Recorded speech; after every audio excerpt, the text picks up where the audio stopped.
Station চত্বরে একটা পুরনো কাঠের বেঞ্চ।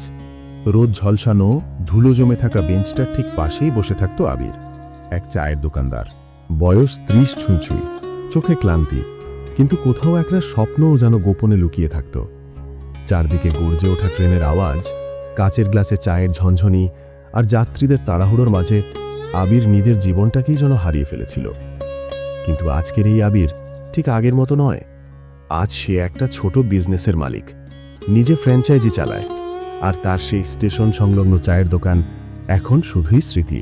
কিন্তু কিভাবে? সব কিছুর শুরু হয় এক অদ্ভুত মুহূর্তে।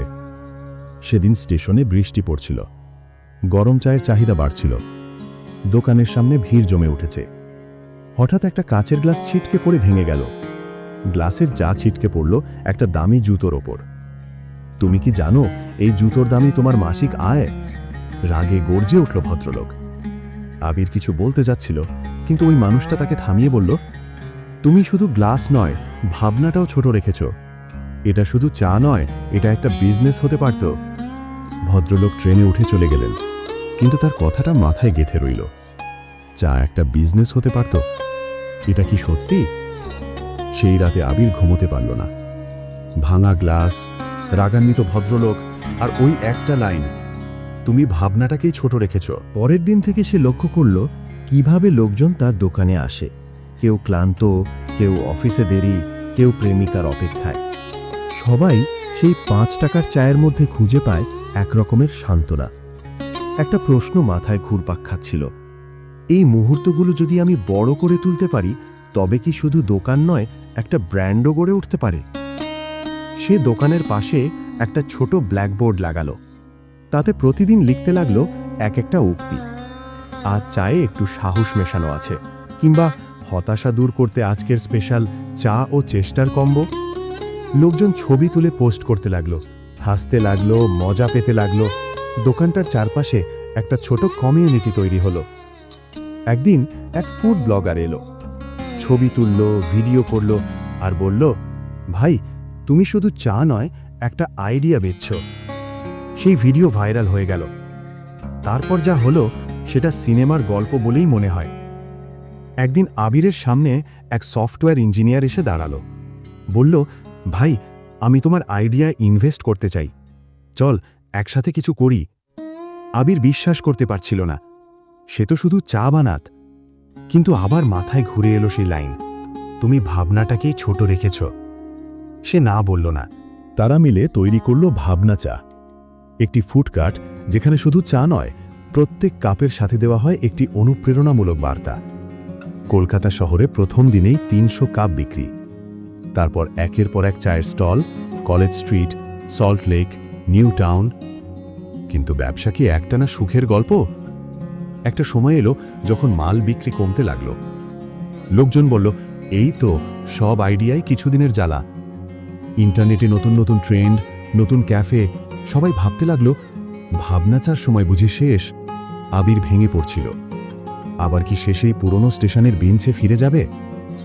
একদিন রাতে বসেছিল অফিসে, সামনে খোলা ছিল তার প্রথম দিনের ছবি, ঝড়ের মধ্যে প্লাস্টিক দিয়ে ঢাকা ছোট দোকানটা, আর সেই লাইনটা, তুমি ভাবনাটাকেই ছোট রেখেছ। আবির এবার ভাবনাকে ছোট হতে দিল না। সে সিদ্ধান্ত নিল, চা নয়, সে গল্প বেচবে। ভাবনা চা এবার চালু করল চায়ের কাপের গল্প। প্রতিটা কাপে কিউআর কোড, স্ক্যান করলেই খুলে যায় একজন সাধারণ মানুষের অসাধারণ জীবনের কাহিনী। একজন অটো চালক যিনি MBA পাশ করেছেন, এক মহিলা যিনি ঘরের রান্না দিয়ে অনলাইন বিজনেস করছেন। এই গল্পগুলো কাপে কাপে ছড়িয়ে গেল শহর জুড়ে। মানুষ এসে বলে, ভাই, আজ একটা ভালো গল্প দাও তো। চা, যা আগে ক্লান্তি কাটাত, এখন প্রেরণাও দিচ্ছিল।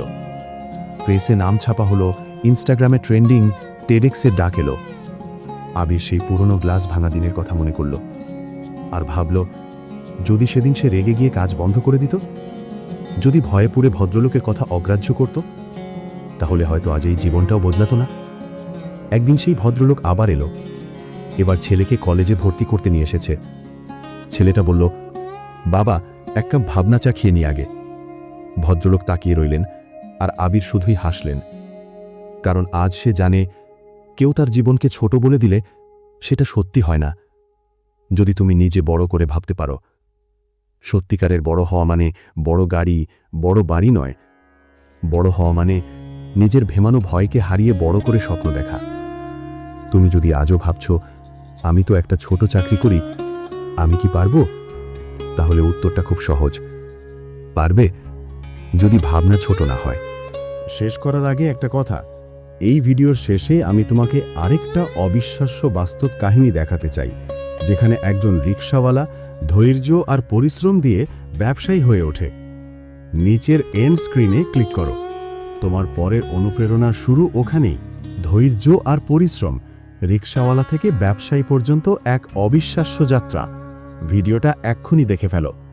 তুমি তৈরি তো তোমার নিজের স্বপ্নকে বাস্তব বানাতে? সময় শুরু হলো এক্ষুনি।